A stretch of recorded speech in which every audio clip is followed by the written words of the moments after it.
All right, someone else lead us in, or else I'm just going to talk about Baldur's Gate. All right. Well, I'll go ahead and start. So, boys, I can't help but preface with welcome back to Table Talk Friday. We might do an actual intro, but we do have a new guest on the show that I'd love to introduce to you all. You've heard his name before on the show, I'm sure. You know him, you love him. It's firefighter Eric, Sean. Everyone, give a little round of applause for Sean. Yeah, we'll wait for you. My microphone. Yeah, no, everyone at home, I'm sure please. that's good for audio quality. Yeah, long-time listener. Pretty excited to be here, and yeah, just all around jazzed. Perfect. So something that I think we talk with Sean a lot, or we talk about Sean a lot on the show, is the fact that he makes the best characters, and I think that in general, whenever we do like one-offs and stuff like that, he's got these little contained stories that I feel like are probably like alongside Drew's like really long, year-long thought-out one-offs, like some of my favorite things that I've ever played in my life. Oh, I like being compared to Sean. That was great. Well, you guys do really well with these like little contained stories, right? Like you have an idea and then you spend a long time fleshing it out, and then it becomes this one thing that we'll remember forever. Like whenever I DM, I'm used to DMing weekly, so I have to have something to do every week, right? I'm not taking years to plan out every session, or else we wouldn't have D&D. But you guys like really, really flesh out everything. Yeah, and that's something I appreciate. Is like I know I can only do like one or two sessions, in a high quality manner, and I can't really build up the long term gameplay. It's a lot harder than it looks. Yeah, I mean that might have something to do with today, so like no big deal. Yeah, I always think I do better in like shorter settings too. Which Sean, you've done well with we called it the 6-off, but just a tight contained campaign where you've got all of these magic items and NPCs. Oh, I love making magic items. Yeah, exactly. So you're able to balance it out in that way where it's like, all right, it's this contained experience. You don't have to think about, well, at some point in the future, I've got an idea about what's going to happen, but I really don't know what's going to happen in between. It's nice to have just like that mini series of sessions to get into. Yeah, absolutely. And you guys did miss some of my little, they're not useful for a 6-off, but they would have been useful in like a long-term campaign. Like I had this little candle that you could light, and every 6 seconds it would heal everyone within 5 feet 1d6. So it would last 1 minute total, but it was but a cool eventually little, it burns candle. out. You don't have it anymore, right? Yep. Yeah. Like a little aura vitality candle. That's actually pretty sick. I do like that. That's pretty sick. I hope everyone knows, to this day, whenever Sean talks about magic items, I still think back to that one-off we did where there was the plate armor made out of actual plates. That's exactly what I was thinking. And no one used it. You all loved it. No one used it. Well, no, of course. It gave you like 14 AC, and you had plates for every meal you could have wanted. Oh, man, the utility, though. The utility. Oh. I wish I hadn't played Sean, the rogue that day. Before we get into our full topic, I have a question for you, because it's something I thought about for a while. Because when we were in college, you once told me, we were all talking about D&D. A lot of us were buying books. We were getting really into it. I think this was like the end of sophomore year, beginning of junior year. And I was like, hey, are you going to get like the physical books or something? Or are you just going to borrow ours? And you're like, oh, I don't really want any of the physical stuff because this is something I'm probably only really going to do while I'm in college, was your response to me. And now here we are in 2023, and you're still playing D&D every week with us, running games, wanting to guest star on the show. So when did that switch flip for you? When you were like, oh, this is something I'm going to end up doing for a long time? Oh, man. Probably sometime during Storm King's Thunder, if I had to guess. I never really realized that I made that claim, but... Yeah, no, I remember it like it was yesterday. I was all excited about it. Like, this is something I'm going to get really into. And I remember being excited and talking to you about it, and you were like, this is probably something I'm just gonna do in college, like in a way that I was like, oh, he thinks we're total losers.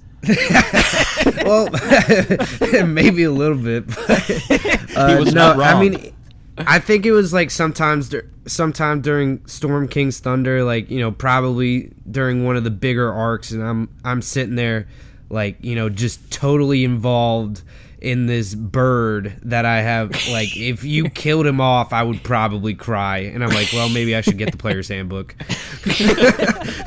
Like, Maybe, you know, maybe I owe them $50. yeah. Maybe it's not such a bad investment. Yeah, no, I mean, I kind of feel the same, where I was like, man, I'm probably not going to have time for this as an adult, but like then, you know, here I am making time for it every week while simultaneously learning a language. Mm-hmm. Yeah. You know, while we're gassing up Sean, since we have him here, Oh, man. I will say Sean is probably the only player that I've experienced, first of all, to even run a Kenku. Maybe we've seen another Kenku at our table that I don't recall. I don't think But so. the only player I'm aware not of as a that player. actually did it well, based off like the mimicking and the lore behind them, I think he actually played it off really well. Yeah, absolutely. Well, and that was your So- first long-term character. Well, I say long-term. I think you played that Like that 6 paladin. or 10 sessions. I don't know what it was as what was it? Icarus in Seth's first campaign. Right. Oh, yeah, that was like 11 or 12 sessions, and then you also played Frey in Curse of Strahd. Right, but Yeah. but even Beryl was before that, and it was just so bold of you to say, yeah, all right, I'm kind of a pro at this. I'm just gonna play a Kenku. and him become like the iconic character of Storm King's Thunder. Yeah, Like, absolutely. everyone- We're Beryl everyone's and the Giant's iconic. Bane. Yeah. So I don't know. I think that you know, to keep gassing you up, I think you've got a natural talent for that. Just like making your friends laugh and have a great time. That's good. And my favorite thing about Beryl is, so he's a bard, right? He played a schwam, which was effectively a clarinet. Tell me how a bird was going to ever purse his lips to play the clarinet. And so, in my mind, I was like, yeah, he's always just kind of mimicking a clarinet with his, you know, little ability. Well, yeah, that's the thing too, because you also played the bagpipes. Again, same problem. The bongos and the organ, which are all super inconvenient musical choices. But you know what? It was enough to take out your rival Calden. So you had enough musical prowess to take him out along the campaign. Well, that's It the thing. I was. don't think you ever failed a performance check. Beryl was definitely on his game, but you also never really did that. Like the number one thing that we had you doing was making survival checks, which you also had like a +1. I had in a or +1 to, and was consistently hunting for the party. Yeah, we just decided that you should do it, even though I think Eknon had a much better survival than you did. Well, Didn't I you mean, give me proficiency, Seth, towards the end of the campaign? Yeah, You're just like, yeah, you've done it enough. yeah, I was like, you get, which I think that's a fair thing to do at that point. Like, you've done this plenty of times, you know how to do it. You've gotten used to it. Here's a proficiency. I don't know if you guys remember this or not, but towards the latter half of the campaign, whenever we hit the maybe 11, 13, 14, whenever rogues get reliable talent, I was talking to everybody about how I was really, really thinking about taking the skilled feat, because with reliable talent, there was just so many things that I would be good at. I'd just be a jack of all trades. And so I really wanted a reason or a way to implement that along the story, so I didn't just wake up the next day and I had these skills. And so one of them was the survival, and I was thinking, oh, well, Beryl, he's hunting for us all the time. Clearly he's proficient. I'll go through a little story arc where he teaches me. And that's how we learned that he wasn't proficient in survival, because he taught me how to do it, but he couldn't do it himself. Hey, sometimes you just gotta take the chance and be the hero, So, I mean, maybe that's just because Beryl was the absolute most optimal build, right, Sean? Which takes me he was not. Into today's topic. Welcome to Table Talk Friday. My name is Seth Pittman. I'm joined by my 3 best buddies, Zachary Carvon, Andrew Romano, and Sean Sexton. So, how are you boys doing today? Seth, I'm feeling pretty good, pretty confident in my build theory today. It's lightning and thundering outside, so it's a little. Apologies for any noise in the background, but I'm feeling good with my extra boy today. Yeah, absolutely. I feel like Drew, we're in the same spot, basically. Actually, not in the same room today, but yeah, it's pouring down hard, which I think is it's great ambience for a podcast recording session. But more than that, I'm just super hyped. So full disclosure, just 2 hours ago, I decided I could not take it anymore. I believe I've mentioned on the podcast before that I was going to wait for the console release of Baldur's Gate 3, but I decided to say, well, yeah, I said fuck it, right? You made it 2 days. I can't just let Seth be the only person on this show gushing about this game for the next month. Yeah, and then will. We're gonna end up talking about this game for like the next 3 months of content or whatever. So I figured I'd jump in any case, and it's blowing me away so far. This episode is not about Baldur's Gate 3, but that's stick just around where for I'm the at. end because I've got some tips and tricks for you guys. I have a whole notebook full of stuff. Oh, Yep, might be at the end or in the post show. So if you're not subscribed on Patreon for that, be sure to do that to get the extra show after the show. Sean, how are you? I'm doing great. I'm just getting over maybe TMI. I'm just getting over some poison ivy. So I don't know know what why that feels the first like. thing that popped in my head was diarrhea. Oh, Some diarrhea. Poison ivy. Yeah, the little plant. You said you were trying Sneak to get up over on it. you. Could you not just like jump over it, or was there God anything damn. else? I didn't know Well, they you know. had poison ivy in houses that were burning down. Well, so that's the thing. Little known fact is poison ivy is an ambush predator. So it waits till your like vision is obscured and then it comes after you. So no, I actually got it on a mountain rescue that I was on and got to that's see open fracture for the first time. Jeez. Ooh. Mm-hmm. I assume that went well. Okay, well, today's topic, we're going to be talking about some of our favorite builds and or some of the most powerful builds, which I think will coincide a little bit. Now, it's something you don't know is Drew and I play D&D completely differently than Zach and Sean play D&D. I think Yeah. Drew and I come up with a story character idea first, where, for instance, like I really wanted to play a posh wizard at one point. So then I chose my elf, I chose my my class, and then I rolled stats and started looking for like trying to make this build as good as I could. But my first and foremost key idea was I wanted first to be like a posh elf. That is completely different than I think what Sean and Zach typically do, because the two of them typically like will think of a build or something they really want to try and then build everything around that idea. Like mechanically, I feel like. Correct me if I'm wrong. I start off, well, lately I've been starting off with like trying to master one particular thing, and then I build off of that. So like with Nuth it was the reach, with Adonis it was trying to roll as many dice in a single hit as I could. Stuff like that, and then building the character off that.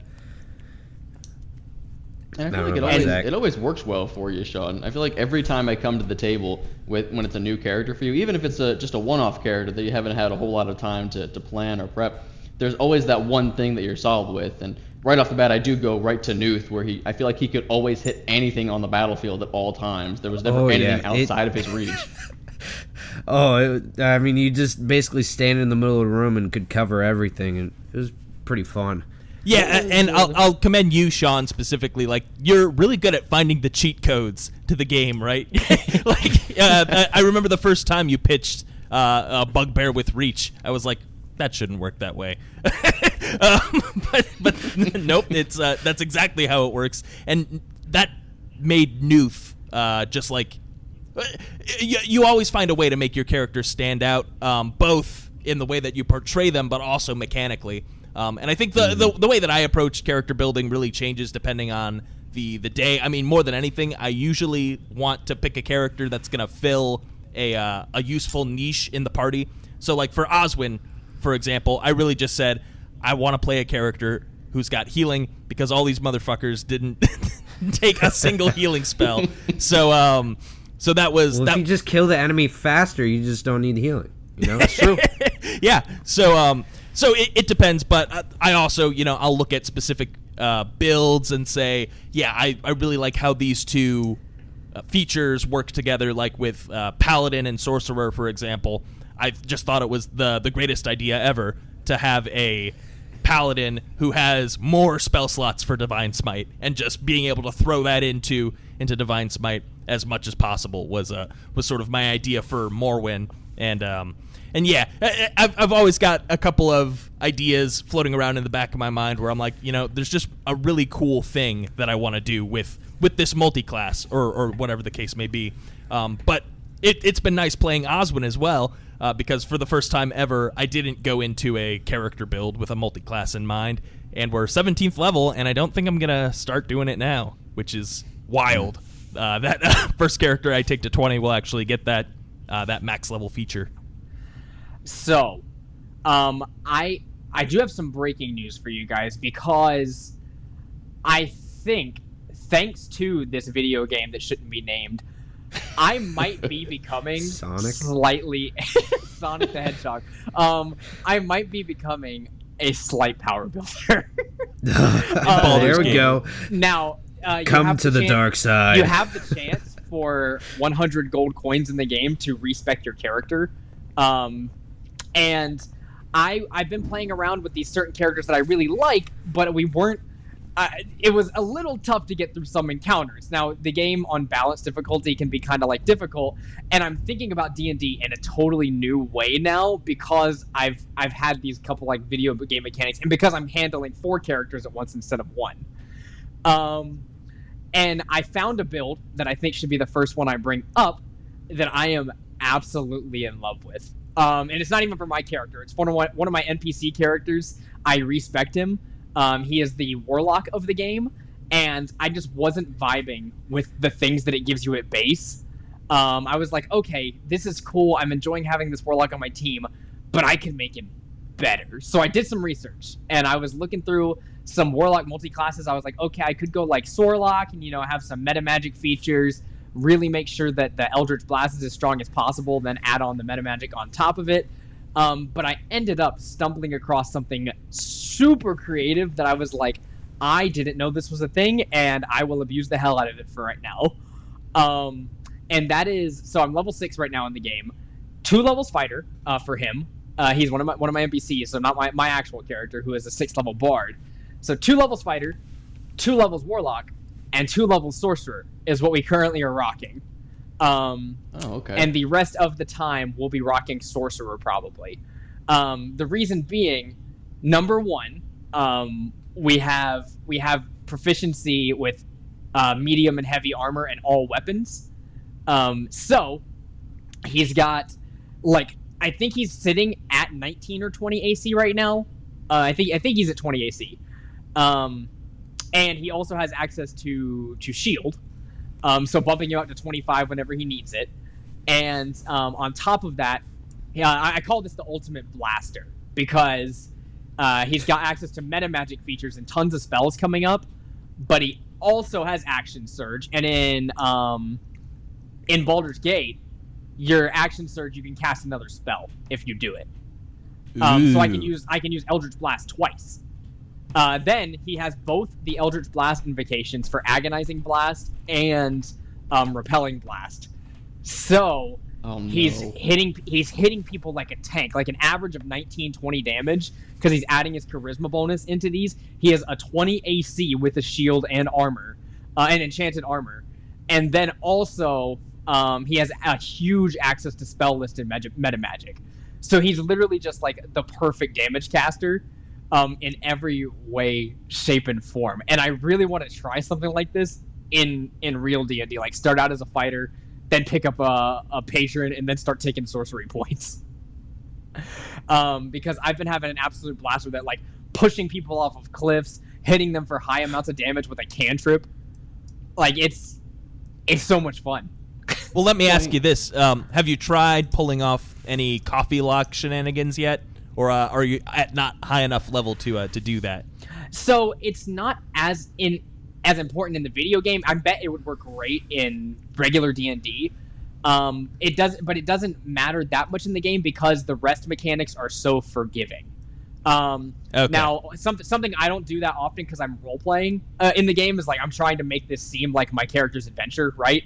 Is like if I'm in a dungeon, I typically don't rest in the dungeon. I find a reason to leave if I'm going to. Maybe I have something that I need to do, but I try not to long rest in a dungeon. But the short rest mechanics are super forgiving. You just click a button and your character short rest. It doesn't like cut to black. It doesn't have anything happen in a short rest. You just heal and get some stuff back. Okay. Also, my bard has Song of Rest, which lets us basically take a third short rest in the day. It limits you to 2 for a day, but I can take 3 because I'm a bard. And so that's super strong. And then also, but you have the ability in the game because it's a video game to long rest whenever you'd like. There's nothing stopping you from just leaving and long resting. But to me, in my head, I can't. I'm like my characters wouldn't leave right now, so they won't, because I'm basically role playing in this video game. So I'm like my characters wouldn't leave. They have a mission to do, even if I have no spell slots left. But you have the ability to just walk away from the enemy and just long rest. So the game is very forgiving in that way that like if I wanted to, I could just do every encounter, then go long rest and come back, right? Oh, that's boring though. I feel like that's so not fun. Well, it depends on how you play video games. This is by all accounts a video game, even though it is Dungeons and Dragons battle system.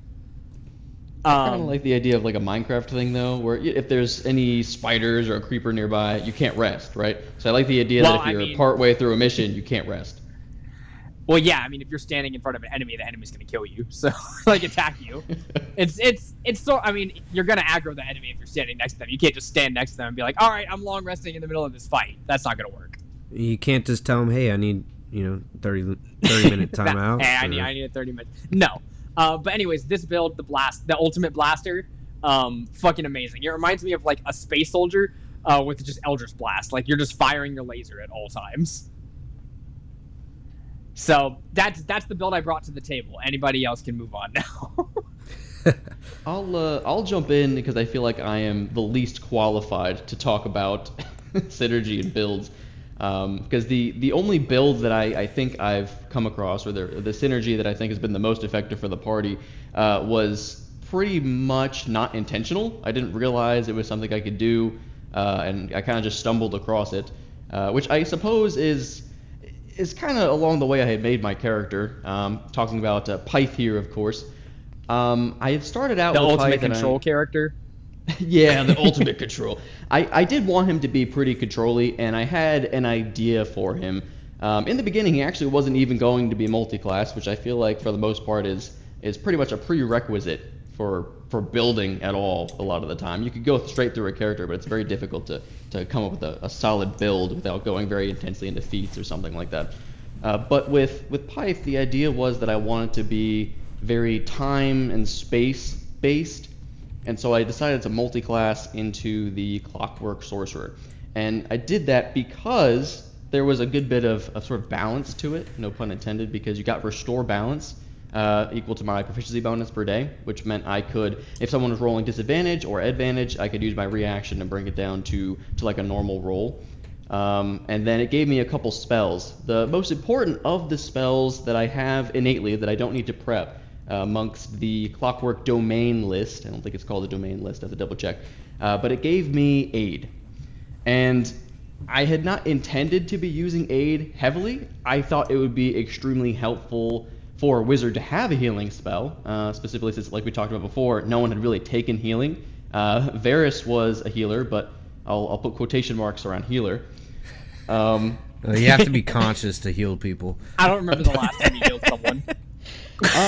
No, but he's got the ability to do so I'll give him the credit he deserves there. But yeah, so Aid came up, right? And I love the idea of being a wizard sorcerer because you get the meta magics, right? The meta magics really allow you to shape your spells, and with even more spell options as a wizard, there was a lot I could do. Specifically being in Hell, I wanted the ability to transmute my spell so that I wasn't dealing fire damage all the time to things that were completely immune to fire damage. But the extendo variation of the meta magic that actually allows you to extend your spells to double duration up to, I believe, 24 hours that we found out recently.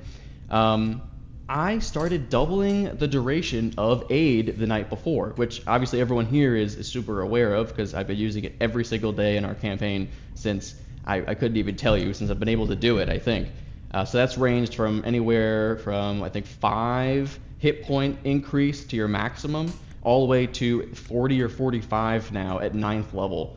So if I have a spell slot remaining at the night before, I just double the duration so that for half the day we have just this crazy extra bank of hit points. At this point we're getting like 120 extra points to our party per day. So completely unintended. And I would even argue that the original intention of the sorcerer multiclass probably didn't work out the way I had hoped it would, because I still don't even use restore balance a whole lot anymore because I need to hold my reaction for counterspell and things like that.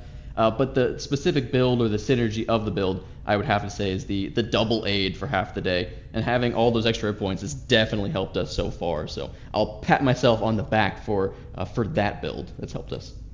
Yeah, honestly, Pythe's been super helpful just throughout the entire campaign, but especially ever since you've been doubling that Aid and throwing it out onto Oswin. I think last session I broke past the 200 max HP mark on my character just from that Aid. So yeah, ridiculous that we ever accomplished that. And thank you for your service there. I've already talked about Morrowind and my Paladin Sorcerer multiclass. I know a lot of people prefer the Paladin Warlock because you can go Hexblade and then use your Charisma for your attacks. That's definitely a good one too. But really, any Paladin plus a Charisma caster usually works out pretty well just to get that extra Divine Smite fuel. But one of my favorite builds that I've ever done, and of course it was a 15th level character, so you really can't go wrong. I don't know how this plays for lower level play and working up to this, but it did end up paying off in the end. It was Balrock the Undying that we did in our return to Avernus to battle whatever his name was, Archon, in his tower.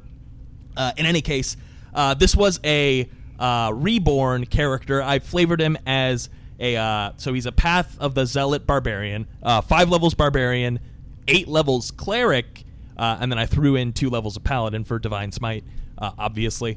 And then so the whole idea behind this build was, let me just create a character who I don't need to roll for, essentially. Like, just the base amount of damage that I tack on to every strike is so powerful. Like, anything else is just extra. So I went Path of the Zealot Barbarian, which gives you you add a d6 to every once per turn. You can add a d6 to one of your weapon attacks. You also, of course, get that rage damage bonus, and then on top of that, 8 levels Cleric to get I believe it's Blessed Strikes is the Tasha's version, but Divine Strike would work too, just to add an extra d8 of damage. On top of that, on just your weapon strikes every time you hit.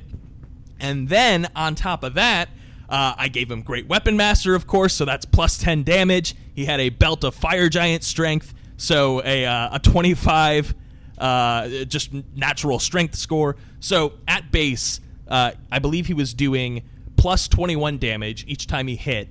And then you add a d6 and a d8 on top of that, and he could Divine Smite with 8 level of Cleric, or 8 levels of Cleric gets you, I believe he had 1 5th level spell, because he also had 1 extra spell level from Paladin. But in any case, disgusting amount of damage you can dole out with that alone.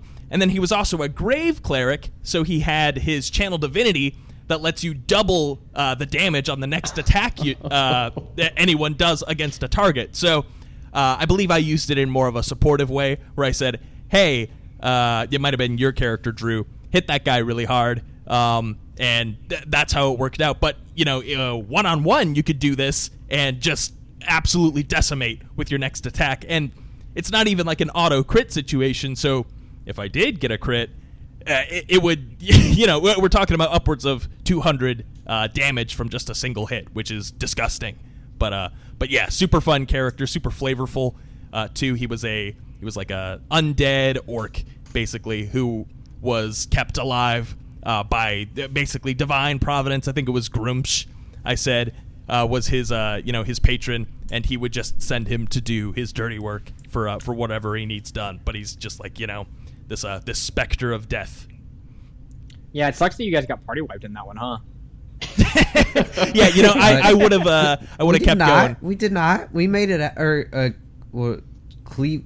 Yeah, two of you guys escaped, and then two of you guys got revived and stuck there. Yeah, well, I mean, a perfect character to attempt to battle Bahamut is ultimately how it ended up. I mean, all things considered, we didn't do that bad, but we definitely all failed. And then I think I was the last to drop, but I was also kept alive because functionally I couldn't die. Right? You could keep reviving me for free for forever. So that's the other thing. I will say, I'll give you a prop stack, because doing up to 200 points of damage without the Infinity Bell of Reindeer power, that's pretty impressive. Well, yeah, of course, if we really want to talk about my most powerful character, Cola, the polar bear, was really powerful. The Infinity Bells, I can't believe I forgot about the Infinity Bells. I had so much fun coming up with those. It wasn't even funny. Was great. Just sitting on my computer slaving over those things. All right, Sean, it's your turn. The past 3 characters I've done have all been pretty solid, but one of my favorites I've ever done is, it's just short, it's just simple, it's sweet. It is the character named Beef. God, I knew you were going to say Beef. Which is Hill Dwarf, Max Con, Barbarian, and you take the tough feat when you can, and you just go bear totem warrior and just absorb. That's your name, that's your game, that's all you do. It is. I played it for, I think, till like level 6, and I was already in like the mid hundreds for health. Ridiculous. In another campaign or something like that. And I remember one of the instances where it came in handy was one of our characters got like picked up and dropped off a cliff by a wyvern, and we had to get down to the bottom of the cliff that was saving him, and so Beef just dove off and just took the brunt, like fall damage of like 150 feet, stood back up and stabilized the guy next to him, which was just a lot of fun to do. Do you know how much damage you took from the cliff jump? I'm curious. I think I was around like 125 health or something like that, and I probably took like 100 damage or something from the cliff jump, divided reduced by 2? to 50. Yeah, jeez. Yeah. And you just like I you illustrate it like I jumped down onto a beach, so I smack against the stand, and in the same instance I bounce right back up with like my fat little dwarf belly. Bones, but that's it. Yeah, I mean, you're fine. You just walk it off. Meanwhile, the character next to me is just like mangled, sitting there on the ground. That would be an awesome build too for a plasmoid. I mean, obviously you don't get the extra +1 from Hill Dwarf, but just like the flavor of that, like every time you get plasmoid? Hit, it's the goo one from Spelljammer. So they're like amoeba creatures from Spelljammer that communicate via telekinesis, I believe. Yeah, something like that. But yeah, they're the ooze people, and I'm just imagining Flubber, Yeah. They're hit fucking it, so and it cool. bounces right back. Yeah, it's a pretty simple build, but it's just, you're just a roadblock is all you are, and it is very fun. So I was curious right there. So really quick, I just did some calculating. I looked at the player's handbook here. It's very possible I did my math wrong, but it looks like at 20th level with the Hill Dwarf, the Tough Feet, and Maxed Out Con, you could have about 305 hit points. So you're just breaking the 300 hit point barrier, which is absolutely disgusting. That's awesome. And that's without getting, I feel like if you commit to this over a level 20 campaign, get some items. Your DM has to give you the whatever Constitution tome to get you to 22, and then maybe like another item or two where you'd just be, and that's without people force doubling aid on you and stuff like that, so you're just invincible. Right. I mean, you put the Pyth build together with this, and it's even more disgusting. But but don't forget that if you go Barbarian all the way at 20th level, your max Constitution actually increases to 24 naturally. So I think, Drew, you're probably missing like 40 hit points on there that you could tack on. That's crazy. Yeah, I forgot about that too. It's a gross build, but it is a lot of fun. And if you can somehow get your AC pretty high, is that too? Well, so your unarmored defense is already at a 15 flat. Yeah, and then add on because your max the extra con, 2. So then that and then would you be just 17. get a shield. Yeah. Your AC is never going to be bad. Man, that's disgusting. Mm-hmm. But I mean, well, think about it though. If you're getting 300 hit points, I just thought if you're actually raging and you only take bludgeoning or slashing, that's 600 points of damage that the DM needs to deal to you. That's why you go totem. So your only weakness is the bear totem. Your only weakness is psychic damage. So you have to be fighting That's mind absolutely flayers to disgusting. lose. Yeah. But I mean, imagine that, and then a party full of glass cannons like rogues and sorcerers, and so their whole role is just blasting damage at the enemies and hiding, and or Misty stepping away, going invisible, hiding behind things, and then they can only target this one guy because they don't know where the other 4 people are. Well, yeah, the great thing would be if you could find a way to make warding bond work with that. I guess you couldn't rage and concentrate on it at the same time, but imagine just having this massive pool of hit points, and then is warding bond concentration? Bestow it to. Oh, you know what? No, it isn't. So you could. It's not. Yeah. All right. So it's either you go full 20 levels for that extra Constitution, or you could take a little dip into cleric and get warding bond and add on to it. You have a cleric in your party who warding bonds with you. Yeah. Well, no, the way that That's would their work only is purpose. they take your damage for you. You want to take the damage for them is the thing. I mean, doesn't it work both ways because they take half and you take half anyways? That's correct. But if they take the damage, thing. then it doesn't transfer to you. It's only the damage you take. Gotcha. Yeah. Okay, that makes sense. Man, that was crazy. Yeah, it's a very fun build. Yeah, warding bond is actually pretty cool, and I wish we had more characters that used it. I think we should find a build for that somewhere. Oswin's had it this whole time. I never feel safe putting it out because you never ultimately get hit, so you should. Well, yeah, exactly. But at this point, every time we're taking damage, it's AOE, and everyone's taking the same damage. So I don't want to take the damage that Varys takes. Get hit a lot separately. Yeah, well, exactly. That's fair. If Oswin could get in, maybe get on Syphilis's back and just fly up, and then pepper the battlefield from above, that might work pretty well, actually. Yeah, too bad at this point you just have no way to get the silver ring. There's just no way. No, I asked you for that a long time ago. No, I said, I know. Yeah, I've got one for a rainy day, but. No, I was saving it for Nuth, honestly. That was the thing. I was just waiting for the right moment to use Rest it on in Nuth. peace. But yeah, he's gone.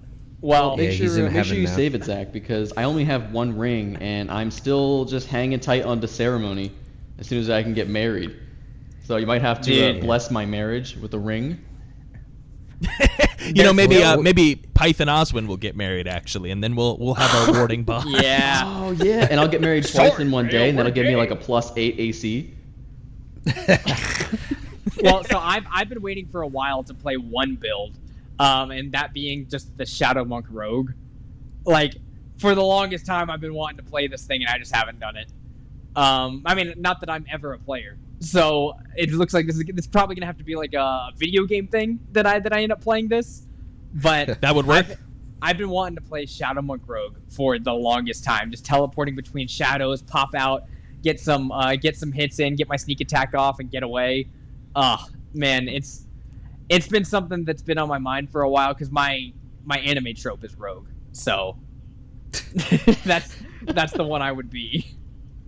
Yeah, I've always had a hankering to play a druid barbarian as well. Oh, yeah. And then, cast conjure animals, and then I end up being like the leader of the pack, right?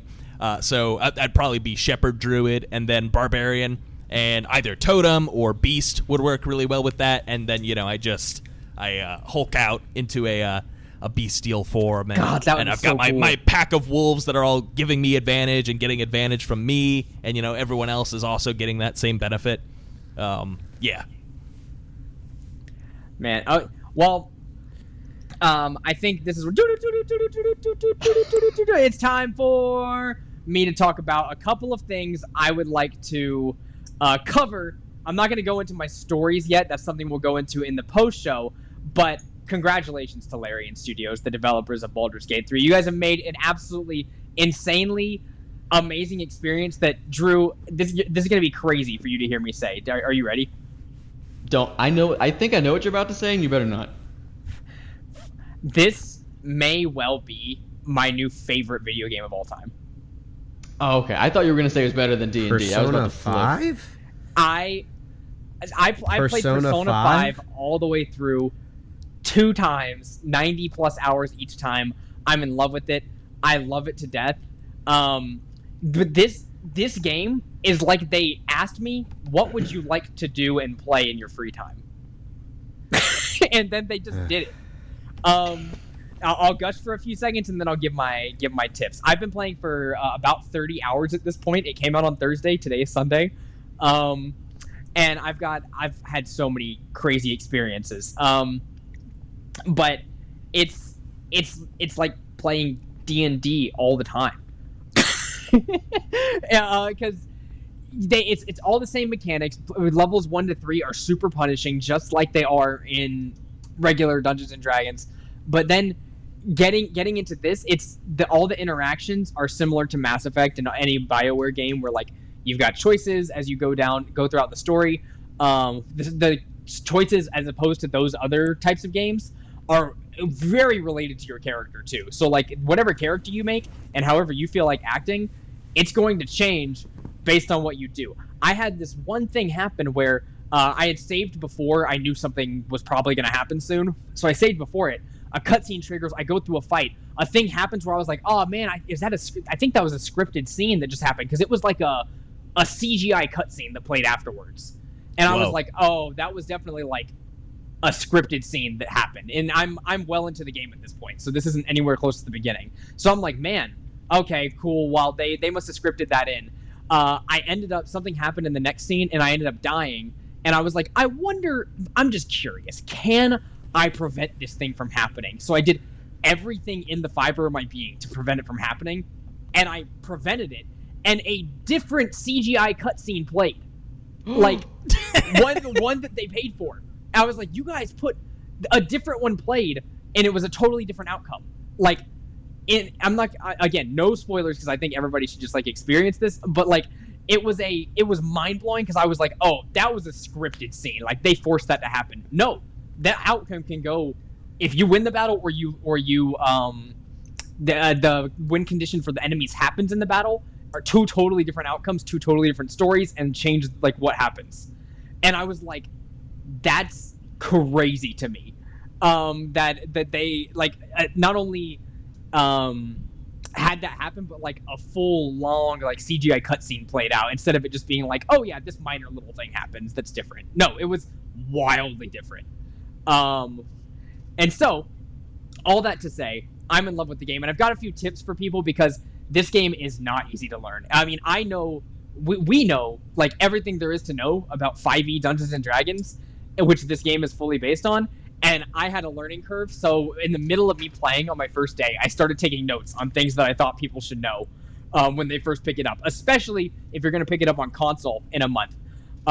First of all, there are shortcuts on controller. I've been playing on controller because I'm really comfortable playing that way. On keyboard and mouse, you can just look at the list of shortcuts in the game, so I'm not going to go through all of those, but like being able to group crouch and hide is a big deal because otherwise you might think that you have to go through to every character and have them stealth individually. No, on the controller, you can hold down on the D-pad and have everybody crouch at the same time, which is a very, very useful shortcut because you are sneaking and trying to get places without dying often. Hold up on the D-pad, you can pull out a torch, important for any character without dark vision, because if you don't have dark vision, you're attacking with disadvantage. So you can hold down up on the D-pad, that'll handle that for you.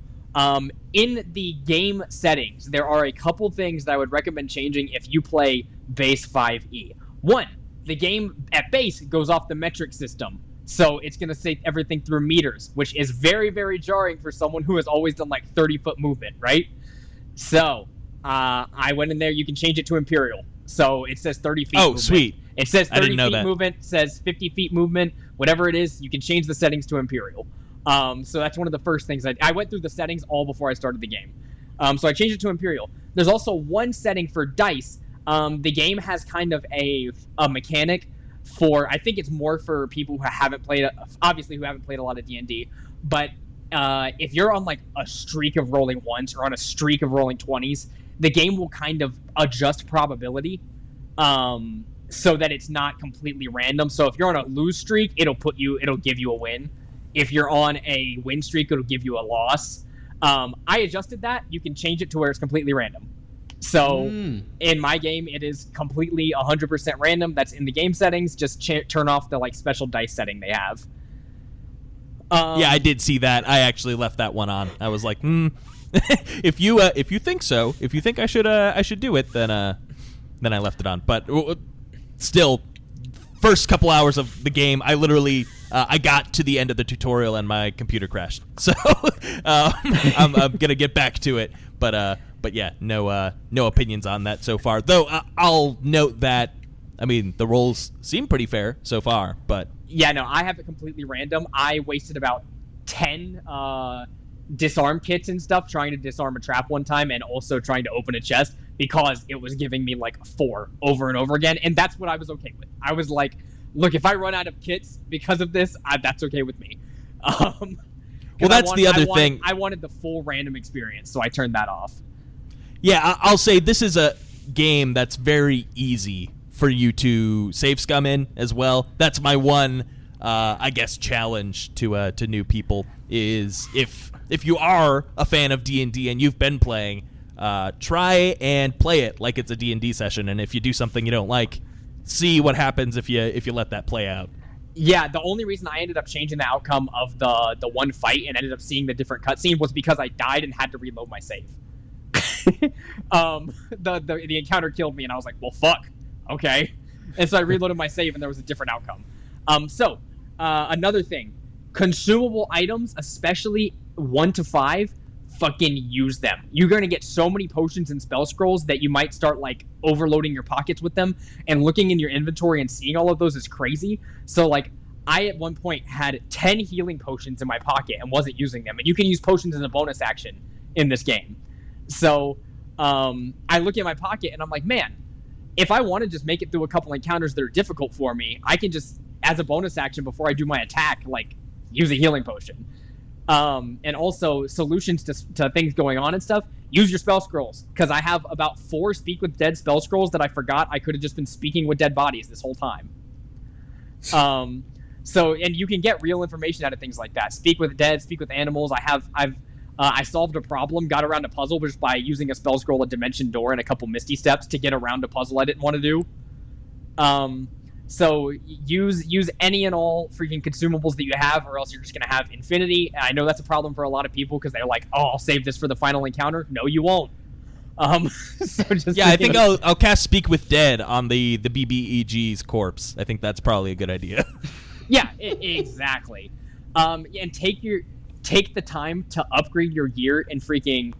This is the fun time to experiment in power game, because if you go into encounters unprepared and you're not playing on just the story mode, the baby mode, like if you still want a little bit of a challenge, the balance mode can be pretty tough if you're not used to CRPGs.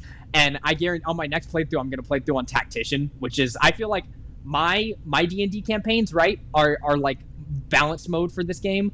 Zach's D&D sessions are like Tactician, so where he challenges my every being, but in a good way. Where like it's very in this way, I've enjoyed a whole lot setting up encounters to optimally take out the enemies. It's been super fun. So all that to be said, just to urge some people, like to give you a couple of stats. Over 750,000 people are playing this game right now, which is crazy. It's second top on Steam, as well as there are so many freaking characters in the game that I was like, before I talked to them, I was like, is that? No. There's no way. Is that? And then I talked to him and I'm like, oh, it is! And it's that character from like Dungeons and Dragons lore. And at the same time, just seeing hints of and interacting with some of the factions that I'm used to running, like the just for instance, like the Harpers, the Zentrum, people like that, seeing those kinds of people in the world and being like, wait, I'm like interacting with, like I've never experienced that in a video game where like I have a lot of knowledge on something. It's kind of like reading a book and then seeing the movie, right? Where like I know of these things, I see them, I've some of these characters that I'm interacting are characters that I've used a voice of and come up with a personality for, like characters that I've been, where I'm like, fuck, I'm interacting with them. So tip of the hat to Larian Studios for making something that is probably going to end up being like my #1 game of all time. I'm curious what this game is going to do for people's imaginations in D&D, because, you know, right after Critical Role, or, you know, because of Critical Role, right? It's gotten a lot of people into the game, and it's sort of flavored how a lot of DMs think the game should be run, and it's flavored people's imaginations about like what D&D is, right? I wonder how many people are going to get into playing D&D because of Baldur's Gate 3, and then imagine, oh yeah, it's got to be exactly like this, or you know, even with the D&D movie, like we now have a very good like audio visual 21st century representation of the Forgotten Realms, essentially. So a lot of those things that you might have imagined before are sort of being codified into, you know, this media canon. So I am curious what that's gonna do. I'd say to potential DMs out there who are loving the game, just challenge yourself to to rewrite things. You know, it's not ultimately the materials that are out there for you to create a setting are tools for you to make the game that you want. So feel free to characterize people and places and things the way you want to see them, for sure. So I'm curious, Zach, since you played an hour? Yeah, I mean, really, I played 2 hours, and 30 minutes of that was on character creation. Another 20 minutes was just looking through the settings. That fast. Well, yeah, I mean, I sat there went in with a goal. My choice for an hour and a half. Oh, I would have let myself, but I said, all right, I'm not even going to look at what all the different things are for the different classes, because a lot of the features aren't exactly as they are in 5e. I just said, no, fuck it. I know I want to be my first D&D character, Haemog. So I'm just going to make Haemog. He was an Oath of Devotion. All right, we get through that. And then they have you create a secondary character that I haven't run into yet. So I made that character real quick, and then I jumped in. But I wanted to have something to talk about before we started this recording. So I have definitely a question for you. Held back on that. All right, and I'll keep my answer vague for all present. Very, very vague. But the setting of the spot you're in the tutorial, did it look and feel how you thought it did? No. No? Well, yes and no. Oh, it looked exactly as I imagined it. There are pieces that feel like what I thought before, but honestly, it's so much more detailed than it appears in my mind. Yet, you know, like, yeah, I've got vague images, like I know what specific interactable objects look like, but just the whole of the the location is a lot more fleshed out, and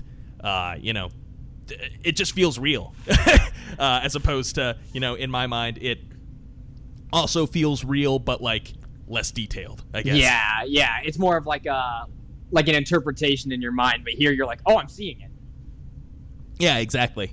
So, I mean, there are a lot of little details, too, that I would be thinking about specifically when I'm playing a game, or, when I'm playing Dungeons & Dragons, rather, that in the game, you could almost just say, oh, yeah, whatever. It's just a background element now. So, yeah. It's not interactable. It's not something that's in my thoughts, right? But if the DM described the specific layout of this place, then I'd say, oh, yeah, I gotta be careful to, not step on something weird, or, if there are weird things to step on, or whatever the case may be.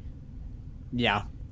All right. I really want to check out, just based off locations. You guys mentioned previously, I think I know the setting that you're talking about, but based off everything in the world, I would love to see Groothog, just because I know we all have some specific love for that place, probably specifically Sean with his recruitment of a specific crew that we brought with us for the rest of Storm Kings. But I really am excited to see some different settings in this game. A little concerned now, though, because I know that normally I am about 10 times slower at anything than Seth is. And if he took an hour and a half in our creation, I don't know if I can afford to play this game based off the time commitment. Dude, so it was crazy because I knew I wanted to play, like, I didn't know what character I was going to go into. I was thinking about it all week. And then I started making the character I thought I was going to make, and my mind changed. And I was like, great. Because I made a character and then deleted everything and did it again. Oh, gosh. That's so unseth-like, though. Yeah, so what crazy. I'm going to do for you, Seth, is I'm going to send you a video of me clicking OK through all the default settings that I'm given in the game and the default character that I'm given in the game and playing through that. Man, I mean, sure, it'll hurt a little bit only because I took such a long time. And I ended up making Gallandon. I made Gallandon, but they don't have Blade Singer, so he's a College of Swords bard, and I'm probably going to dip into Rogue. Okay. Yeah, and it's been really fun. I did think about changing it for a little bit until I got him to the point where he's got this amazing set of armor. He's wearing a cloak of protection. Like, he's a force to be reckoned with, and he's got a longsword with the finesse property. And so that's cool. He's badass. I love it. But I think that is a good point for us to wrap up for this week. Thank you so much for listening to Table Talk Friday, where we talked about our favorite builds. We got you guys an introduction to Sean, who was his first time on the show. And, of course, as you'll probably get from us for the next little while, as Zach experiences the game, as the game releases on new platforms, and there's just tons of news coming out about it in general, you got some more Baldur's Gate 3. We're going to go into the post-show after this, which you can get on patreon.com/tabletalkfriday, where good old gamer supports us every single week, as well as you get a bevy of other bonus content, a couple like some episodes early, the post show, and et cetera. So go check out patreon.com/tabletalkfriday. But with that, I need for Haymog to take me out. Oh my gosh, it's been a long time, first of all, but it's good to see everyone. I guess, oh boy. I didn't have a speech prepared, but, really, it's just, it's good to see you all, and I hope you make sure to watch out for goblins. They can, get critical hits on you, so that's something to be aware of. But don't mind that. Have a wonderful day, and thank you so much for listening to Table Talk Friday.